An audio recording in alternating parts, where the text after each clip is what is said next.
Ta parole est une lampe à mes pieds, une lumière sur mon sentier. Psaume 119, verset 105. La méditation.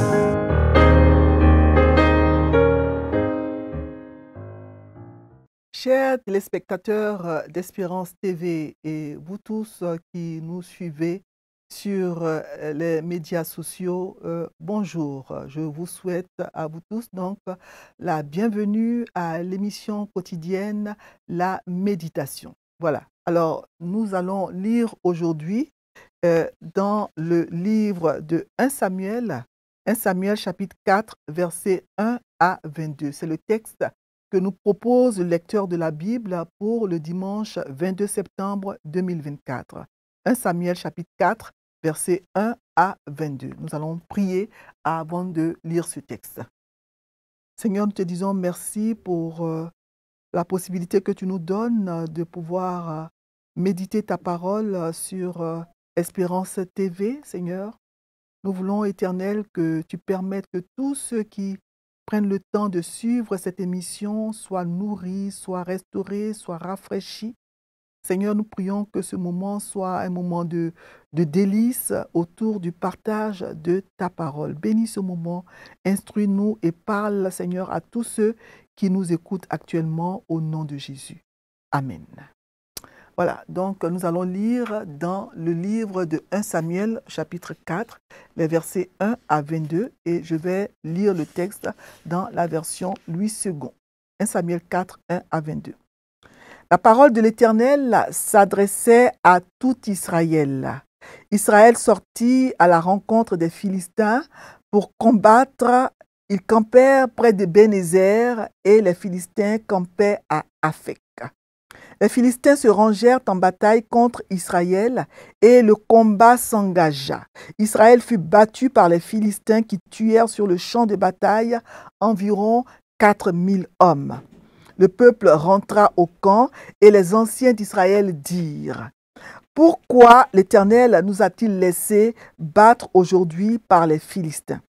Allons chercher à Silo l'arche de l'alliance de l'Éternel, qu'elle vienne au milieu de nous et qu'elle nous délivre de la main de nos ennemis. » Le peuple envoya des messagers à Silo, d'où l'on apporta l'arche de l'alliance de l'Éternel des armées qui siège entre les chérubins. Les deux fils d'Élie, Ophni et Phiné, étaient là avec l'arche de l'alliance. Verset 5. Lorsque l'arche de l'alliance de l'Éternel entra dans le camp, tout Israël poussa de grands cris de joie et la terre en fut ébranlée. Le retentissement de ces cris fut entendu des Philistins et ils dirent : « Que signifient ces grands cris qui retentissent dans le camp des Hébreux ? » Et ils apprirent que l'arche de l'Éternel était arrivée au camp. Les Philistins eurent peur parce qu'ils crurent que Dieu était venu dans le camp. « Malheur à nous, dirent-ils, car il n'en a pas été ainsi jusqu'à présent. » Malheur à nous, qui nous délivrera de la main de ces dieux puissants? Qui sont ces dieux qui ont frappé les Égyptiens de toutes sortes de plaies dans le désert?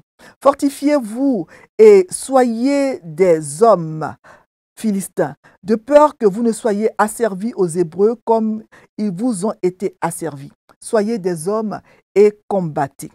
Les Philistins livrèrent bataille et Israël fut battu. Chacun s'enfuit dans sa tente. La défaite fut très grande et il tomba d'Israël 30 000 hommes de pied. Verset 11. L'arche de Dieu fut prise et les deux fils d'Élie, Ophni et Phiné, moururent. Un homme de Benjamin accourut du champ de bataille et vint à Silo le même jour, les vêtements déchirés et la tête couverte de terre. Lorsqu'il arriva, Élie était dans la tente, assis sur un siège près du chemin, car son cœur était inquiet pour l'arche de Dieu. À son entrée dans la ville, cet homme donna la nouvelle et toute la ville poussa des cris.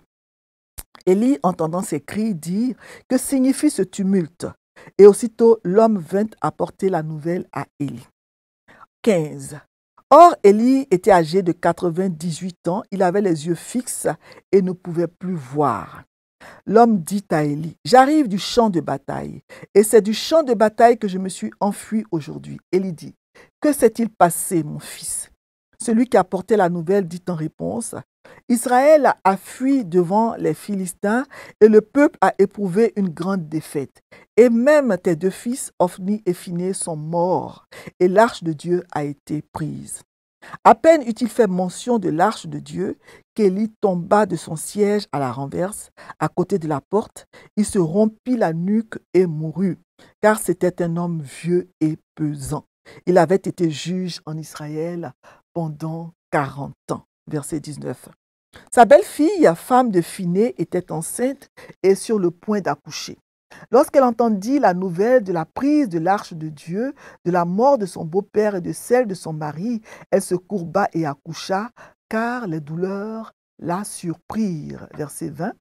Comme elle allait mourir, les femmes qui étaient auprès d'elle lui dirent, « Ne crains point, car tu as enfanté un fils. » Mais elle ne répondit pas et n'y fit pas attention.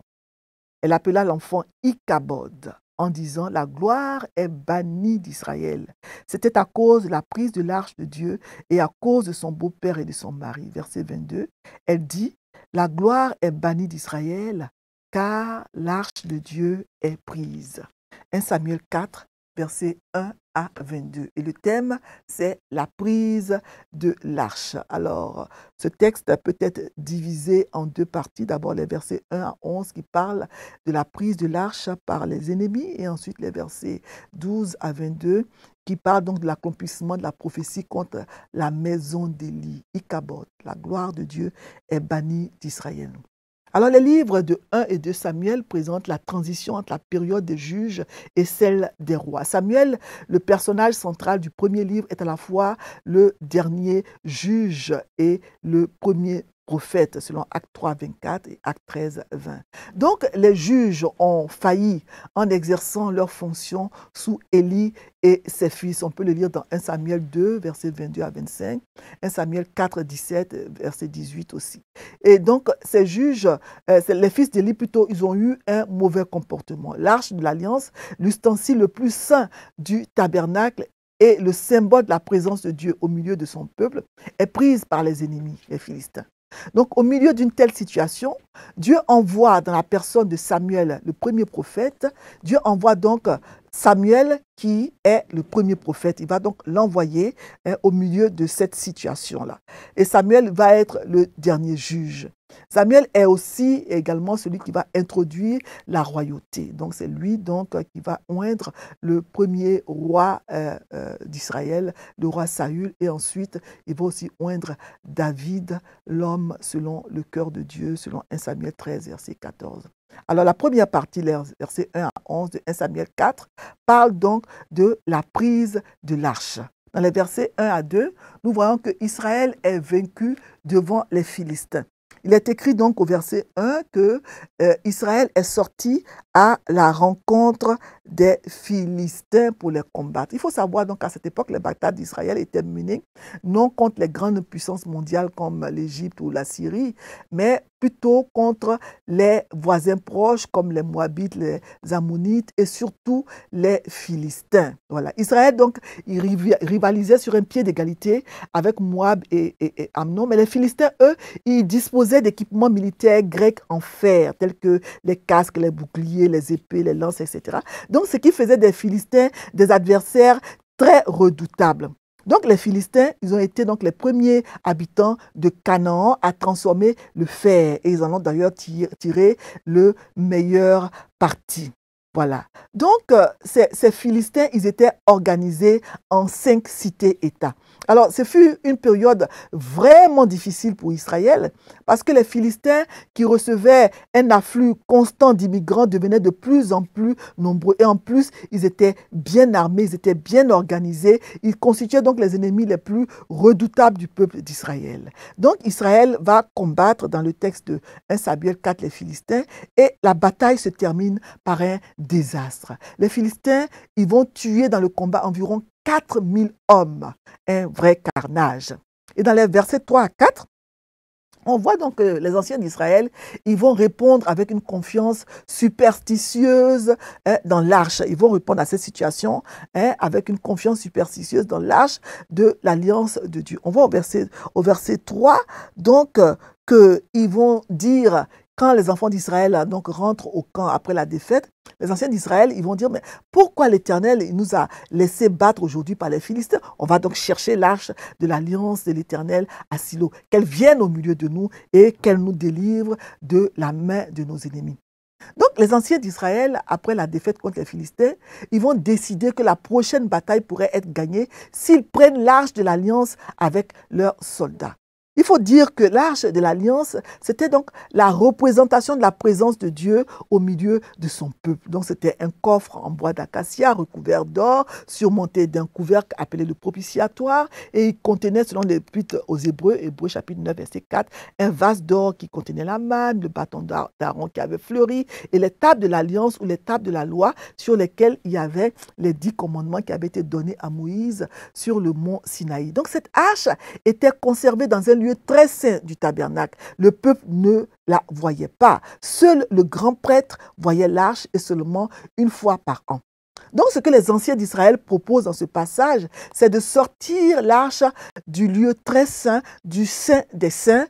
Et vraiment, cette arche-là, en principe, ne pouvait être déplacée que lorsque le tabernacle était déplacé. Donc, ils proposent de recouvrir l'arche et de la mener au combat avec eux. Ils espèrent ainsi que cela va leur donner l'assurance que Dieu est avec eux et ainsi ils vont gagner le combat contre les Philistins. C'est vrai que dans l'histoire du peuple, l'arche de l'Alliance était déjà allée au combat. On peut le voir dans Josué 6 lors de la prise de Jéricho. On peut aussi le voir dans Nombre 31, 6 quand Moïse dit aux prêtres de mener l'arche au combat contre les Madianites. On peut aussi le voir aussi dans 2 Samuel 11, 11 quand Saül a mené l'arche au combat, etc. Donc, dans 1 Samuel 14, 18 aussi, on en parle. Donc, l'arche était déjà allée, c'est vrai, avait déjà accompagné le peuple, était déjà allée au combat avec le peuple d'Israël. Mais on voit dans ce passage que les anciens d'Israël, ils sentent à juste titre qu'ils ont besoin de l'aide de Dieu pour gagner la bataille. Mais ils ont tort dans la façon dont ils cherchent cette aide de Dieu. Au lieu de se repentir humblement et de chercher la face de Dieu, ils se tournent vers un objet qui n'est qu'une simple représentation de la présence de Dieu au sein de son peuple. Ils disent, allons chercher l'arche de l'alliance à Silo. Donc, ils considéraient donc cet objet-là, ce coffre-là, comme un porte-bonheur en fait, le porte-bonheur ultime. Et ils pensaient qu'ils ne pourraient pas perdre le combat s'ils partaient avec elle à la guerre. Ils pensaient donc que c'était l'arche qui allait les délivrer de leurs ennemis. Ils se sont tournés vers l'arche pour les sauver et non vers l'Éternel. Nous pouvons dire que beaucoup de personnes imitent le comportement des enfants d'Israël. Nous pensons souvent à une solution pour savoir comment sortir de nos problèmes, mais nous négligeons la seule chose nécessaire, c'est-à-dire se tourner vers Dieu dans la repentance, chercher à faire la volonté de Dieu. Il y a beaucoup de chrétiens, comme ces anciens d'Israël, qui, lorsqu'ils se trouvent battus par le monde, par le diable, ils vont inventer toutes sortes de raisons pour le châtiment de Dieu, au lieu de trouver la vraie raison qui est leur propre éloignement de Dieu, leur propre péché. Ils vont trouver d'autres raisons, ils vont accuser d'autres personnes. On voit que les deux fils d'Élie, Ophni et Phiné, ils étaient là avec l'arche de l'alliance de Dieu. Et au lieu de se fier à l'arche, ils auraient dû, eux, s'inquiéter, eux qui étaient les prêtres, s'inquiéter davantage que cette arche-là était portée par des prêtres qui avaient abandonné l'Éternel, parce que c'était la situation du peuple en ce moment-là. Donc nous voyons au verset 5 que la confiance d'Israël est dans l'arche de l'alliance. En effet, lorsque l'arche de l'Éternel entre dans le camp, tout le peuple pousse de grands cris de joie. Tout ce bruit et toute cette excitation ne signifiait rien parce qu'ils n'étaient pas fondés sur la vérité de Dieu. Donc, les Israélites se sentaient probablement meilleurs que les Philistins parce que ces derniers étaient des païens, ils adoraient de faux dieux. Pourtant, les Israélites pensaient et agissaient comme des païens. Ils pensaient qu'ils pouvaient manipuler Dieu et le forcer à faire ce qu'il voulait qu'il fasse. Et on voit dans les versets 6 à 9 que les Philistins ont peur face à l'arche de l'alliance. On doit moi je pense féliciter les Philistins pour avoir compris que l'arche de l'Alliance, elle représentait la présence de Dieu et pour leur connaissance de l'histoire d'Israël. Vraiment. Ils savaient que le Dieu d'Israël avait vaincu les Égyptiens de toutes sortes de plaies. Vraiment, ils reconnaissaient donc la supériorité du Dieu d'Israël. Pourtant, ils ne se sont pas soumis à ce Dieu-là. Ils ont simplement décidé de lutter contre lui, de se battre contre lui. Donc, comme eux, souvent, nous savons, nous les chrétiens, nous savons que Dieu est infiniment grand. Dieu mérite notre soumission. Pourtant, nous lui résistons, nous ne lui obéissons pas. Au lieu de nous soumettre à lui, vraiment, nous préférons vraiment lui désobéir. Nous lui désobéissons. Donc, c'est ça le problème. On sait des choses, mais on ne les applique pas. Et on voit dans les versets 10 à 11 que l'arche est emmenée au combat et Israël est vaincu, encore plus qu'avant. Dieu ne s'est pas senti obligé de bénir les Israélites simplement parce qu'ils avaient amené l'arche au combat. L'arche n'était qu'un objet, un symbole. La défaite a été très grande. On nous dit qu'il est tombé d'Israël environ 30 000 hommes de pied. Donc, non seulement les enfants d'Israël ont perdu la bataille, mais ils ont perdu beaucoup plus d'hommes qu'avant de prendre l'arche au combat. La première défaite les avait poussés à prendre l'arche. Cette première défaite qui les avait poussés à prendre l'arche avait entraîné la mort d'environ 4 000 hommes, selon le verset 2 de 1 Samuel 4. Mais avec l'arche, plus de 7 fois plus d'hommes sont tombés au combat. C'est-à-dire 30 000 hommes d'Israël sont tués. Voilà.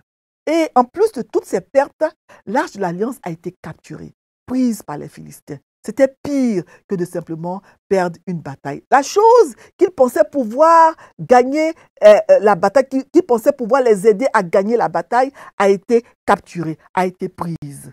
L'arche de l'Alliance en elle-même n'était pas une mauvaise chose. Mais le problème est qu'Israël en avait fait une idole. Et Dieu s'attaque souvent à notre idolâtrie en enlevant l'idole. Dieu ne tolère pas l'idole. Voilà. Donc, Israël pensait pouvoir ignorer le Dieu de l'arche et trouver la délivrance dans l'arche de Dieu. Malheureusement, ils se sont durement trompés.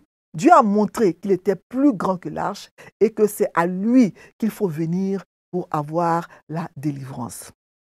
Les deux fils d'Élie, Hophni et Phiné, ils meurent. Les prêtres qui étaient censés surveiller l'arche sont tués dans la bataille. Rappelez-vous donc que Dieu, dans 1 Samuel 2, 34, avait prédit que les deux fils d'Élie mourraient le même jour comme preuve de son jugement ultime contre la maison d'Élie. Maintenant, la preuve du jugement est arrivée. Je lis rapidement 1 Samuel chapitre 2, verset 34. Qu'est-ce que Dieu dit à Élie dans ce passage?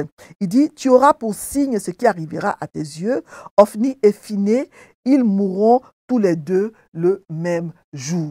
Donc maintenant, la preuve du jugement de Dieu est arrivée avec la mort des deux fils d'Élie. Et nous voyons dans la deuxième partie, les versets 12 à 22, l'accomplissement de cette prophétie-là contre la maison d'Élie. D'abord, dans les versets 12 à 18, Élie, il apprend la perte de l'arche de l'Alliance de Dieu et il meurt. Voilà.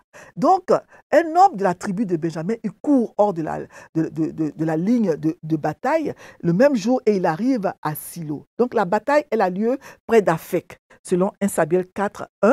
Et il y avait à peu près 30 km d'Aphek à Silo. Donc, le messager plutôt, il a parcouru un long chemin, et la route était principalement en montée. Et donc, il a dû parcourir un long chemin pour arriver jusqu'à Silo. Et ce messager apportait de très mauvaises nouvelles. Et c'est parce que les nouvelles étaient si mauvaises qu'il est venu, selon le verset 12, avec les signes traditionnels de deuil, donc les vêtements déchirés, la tête couverte de terre, etc. Donc le messager, il apportait de mauvaises nouvelles et il laissait son apparence refléter à quel point les nouvelles étaient mauvaises. Donc Élie, il était assis sur un siège au bord du chemin. Il observait parce que son cœur tremblait pour l'arche de Dieu. Élie attendait anxieusement au tabernacle des nouvelles de la bataille. Élie était à juste titre plus préoccupé par le sort de l'arche que par celui de ses fils. Donc quand il apprend la nouvelle, il tombe à la renverse du siège près de la porte. Son cou est brisé et il meurt. Donc ce n'est pas la nouvelle de la perte d'Israël au combat, ni le massacre de l'armée, ni même la nouvelle de la mort de ses propres fils qui l'ont tué. C'était l'annonce de la capture de l'arche de l'alliance de Dieu. Une triste fin de carrière pour ce grand prophète. Ainsi donc, se sont achevés tristement les 40 ans de ministère d'Élie comme sacrificateur et juge en Israël. Dieu a promis que les deux fils d'Élie mourraient le même jour en signe de jugement sur la maison d'Élie. Selon 1 Samuel 2, 34, Dieu n'a pas annoncé qu'Élie mourrait également le même jour. Dieu nous dit beaucoup de choses dans les prophéties, mais souvent il ne dit pas tout.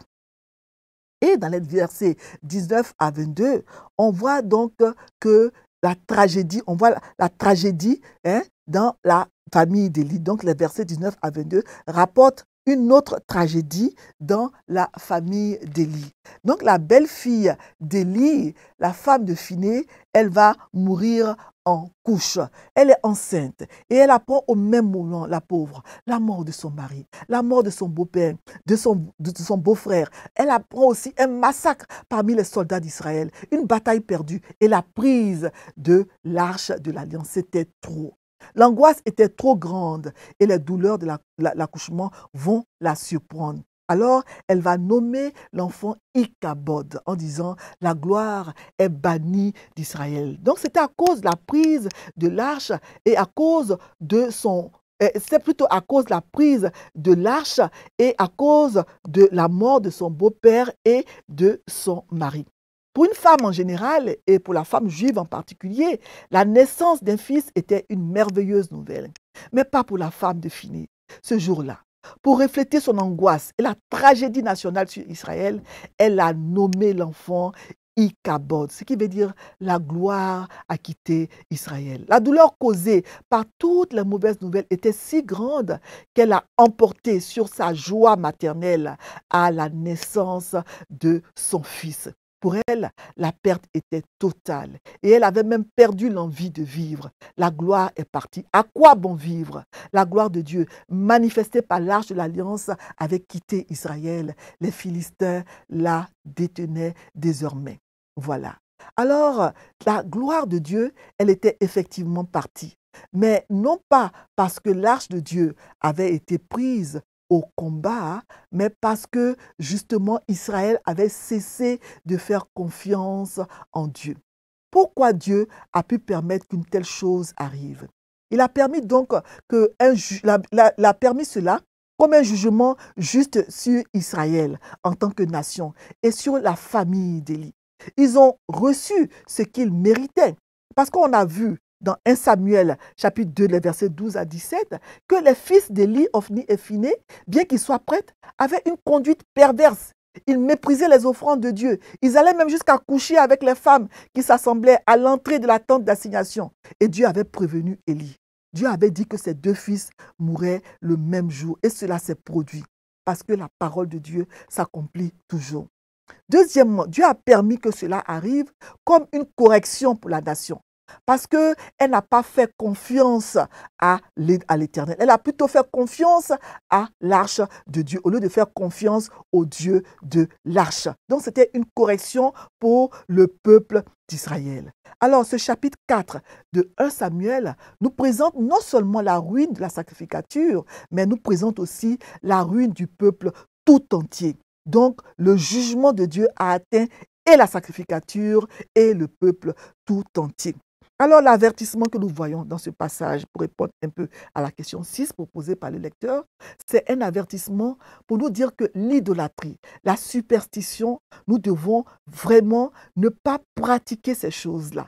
Nous ne croyons pas que si nous portons certains objets, je ne sais pas moi, sur nous, nous sommes protégés comme le cas de l'arche pour les enfants d'Israël. Non, ce ne sont pas les objets qui nous protègent, c'est Dieu lui-même qui nous protège. Voilà. Il y en a qui pensent que parce qu'ils mettent la Bible quelque part dans leur bureau, ils sont protégés. Non, c'est Dieu qui nous protège et non les objets, quels qu'ils soient. Voilà. Et dans la question 7, on nous demande quelle vérité Dieu nous révèle. On peut retenir ici que la vérité essentielle, c'est que les prophéties de Dieu s'accomplissent toujours. Dieu avait prédit cela, il avait prédit la ruine de la maison d'Élie et cela s'est accompli. Et Dieu, on peut retenir comme vérité que Dieu punit sévèrement la désobéissance. Il punit sévèrement l'idolâtrie. Voilà. Parce que Dieu n'aime pas l'idolâtrie, il n'aime pas la superstition. On voit que le peuple d'Israël est battu par les ennemis malgré la présence de l'arche de l'Alliance qu'ils avaient utilisée comme un porte-bonheur pour battre les Philistins. Que le Seigneur nous garde donc de toute idolâtrie et de toute superstition. Amen. Nous allons prier. Seigneur, merci pour ce texte de 1 Samuel 4. Nous voulons, Seigneur, être des personnes qui placent leur confiance en toi et en toi seul et non en des objets. Donne-nous, Éternel, de toujours tourner les regards vers toi et non vers d'autres personnes. Placer notre confiance en toi parce que tu es le Dieu qui tient toujours ses promesses et nous pouvons te faire confiance. Merci pour ce passage et aide-nous, Seigneur, pour sa mise en pratique dans nos vies chrétiennes. Au nom de Jésus. Amen. Ta parole est une lampe à mes pieds, une lumière sur mon sentier. Psaume 119, verset 105. La méditation.